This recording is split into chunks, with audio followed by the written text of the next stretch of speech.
लोगों की परमिशन लेनी पड़ती थी। तो ऐसे में उस रात जब घर वालों की बातों को काटकर हम दोनों यहाँ पर पहुँचे तो अंधेरा पूरी तरह से स्टेशन पर छाया हुआ था। स्टेशन एकदम खामोश था। कुछ यात्रीगण नजर तो आ रहे थे, लेकिन यह उस तरह का स्टेशन नहीं था जिस तरह के अक्सर स्टेशन होते हैं। यहाँ लोगों से ज़्यादा सन्नाटा पसरा हुआ था। मुझे खुद ये चीज़ समझ में नहीं आ रही थी कि इस स्टेशन के ऊपर भला इतना सन्नाटा कैसे है। मैं यहाँ उतरकर यहीं से दूसरी ट्रेन पकड़कर रवाना होने वाला था, क्योंकि हमारे इलाके से सीधी ट्रेन वहाँ तक नहीं जाती थी जहाँ हमें जाना था। दोस्तों, मैं अपनी पर्सनल इन्फॉर्मेशन आपको तो नहीं बता सकता, लेकिन आप इतना समझ सकते हैं कि हम दोनों अपने एंजॉयमेंट के लिए ही निकले थे। लेकिन ये एंजॉयमेंट का सफ़र हमारे लिए इतना खौफनाक हो जाएगा, ये मैंने अपने सपने में भी नहीं सोचा था। हम दोनों इधर उधर देख ही रहे थे कि तभी अनन्या ने बोला, यार मुझे ना बहुत ज़ोर की भूख लगी है, यहाँ आसपास कुछ खाने को है तो देख लो।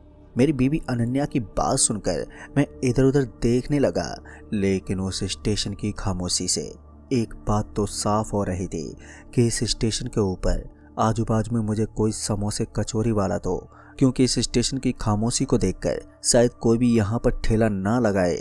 यही सोचते हुए मैं इधर उधर भटकने लगा। मुझे उम्मीद थी कि स्टेशन से थोड़ा बाहर की तरफ मुझे कोई ना कोई तो नज़र आ ही जाएगा, लेकिन मेरी उम्मीदों पर पानी फिर गया, क्योंकि वहाँ दूर दूर तक मुझे कोई भी नज़र ही नहीं आ रहा था। तो ऐसे में मैं भी वापस से अपनी बीवी अनन्या के पास आ गया और उसे बताया कि इस स्टेशन के ऊपर हमें कुछ भी खाने को नहीं मिल सकता। हम दोनों इधर उधर देख रहे थे कि तभी मेरी नज़र एक आदमी पर पड़ी।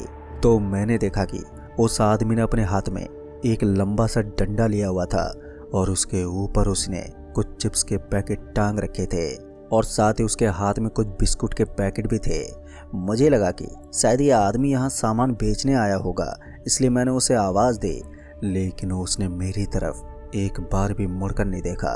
पर अजीब बात ये थी कि जब वो वहाँ से गुजरा तो मेरी नज़र तो उसके ऊपर चली गई थी, लेकिन मेरी बीवी अनन्या उसे एक बार भी नहीं देख पाई। इसलिए वो मेरी तरफ हैरानी से देखते बोली, अरे तुम किसको आवाज़ लगा रहे हो, मुझे तो वहाँ पर कोई नहीं दिख रहा। तब तक वो आदमी वहाँ से गुजर चुका था, इसलिए मैंने उससे बोला, अरे आप अंधे हो क्या, दिख नहीं रहा, यहीं से तो एक आदमी गुजरा है। इतना बोलकर मैं हल्का हल्का हंसने लगा। मुझे अनन्या की इस बेवकूफ़ी पर थोड़ी सी हंसी आ रही थी। फिर उसके बाद उसकी भूख मिटाने के लिए मैं उस आदमी के पीछे पीछे चला गया। फिर मुझे लगा कि थोड़ी दूर पीछा करने के बाद वो आदमी मुझे स्टेशन के बाहर की तरफ नज़र आ जाएगा, लेकिन मैं स्टेशन से काफ़ी दूर भी निकल चुका था। लेकिन अब वो आदमी मुझे दूर दूर तक कहीं भी नज़र नहीं आ रहा था। उस आदमी को अपने आसपास ना पाकर मैं थोड़ा हैरान था, पर मुझे समझ में नहीं आ रहा था कि इतनी जल्दी वो शख्स कहाँ चला गया।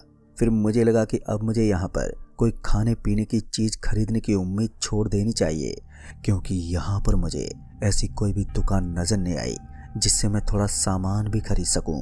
फिर उसके बाद मैं थक हार कर वापस से स्टेशन पर पहुंच गया। इस बार जब मैं स्टेशन में पहुंचा तो मैंने देखा कि मेरी बीवी उस बेंच पर नहीं थी जहां पर हम थोड़ी देर पहले बैठे हुए थे।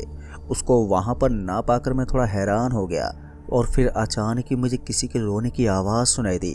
पर जैसे मैंने आसपास देखा तो मैंने पाया कि मेरी बीवी एक पत्थर के पीछे छुपी हुई थी और डर के मारे उसकी हालत ख़राब हो गई थी।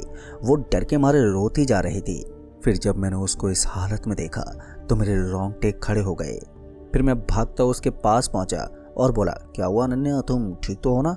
इस बार मेरी बीवी ने अपनी मुंडी हिलाई और मुझे समझ में नहीं आ रहा था कि उसके साथ ऐसा क्या हुआ कि वो इस तरह से रो रही है। फिर मैंने उसे किसी तरह से शांत करवाया और उसे वहीं एक बेंच पर ले जाकर बैठा लिया। तब जाकर उसने बताया कि मेरे यहाँ से गुजरते उसे एक आदमी दिखा। वो आदमी सीधा उसके पास आया। पहले तो वो यूं ही नॉर्मल खड़ा था, लेकिन फिर अचानक ही उसने अपने सर पर पहनी हुई टोपी को एकदम से उतार दिया। पर जैसे उसके सर की टोपी उतरी तो उसके बाद का नज़ारा देखकर तो वो बुरी तरह से डर ही गई। दरअसल उसका चेहरा बिल्कुल फटा हुआ था। ऐसा लग रहा था जैसे कि यहाँ किसी भूतिया फिल्म की शूटिंग चल रही हो। आसान शब्दों में कहें तो अनन्या यही कहना चाहती थी।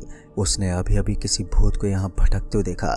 किसी ने मेरी बीवी के साथ घिनौना मजाक करने की कोशिश की है और वो जो भी होगा मैं उसे ऐसे नहीं जाने दूंगा। उसको इस चीज़ की सज़ा तो मिलेगी ही, लेकिन उस स्टेशन के दूर दूर तक मुझे कोई भी नज़र नहीं आ रहा था। इसलिए मैं अपनी बीवी को एकदम खामोश रखे हुए था, पर मुझे इंतज़ार था कि वो शख्स जल्दी से जल्दी मेरी नज़रों के सामने आ जाए और उससे बहस करके मैं इस चीज़ का समाधान निकाल सकूं।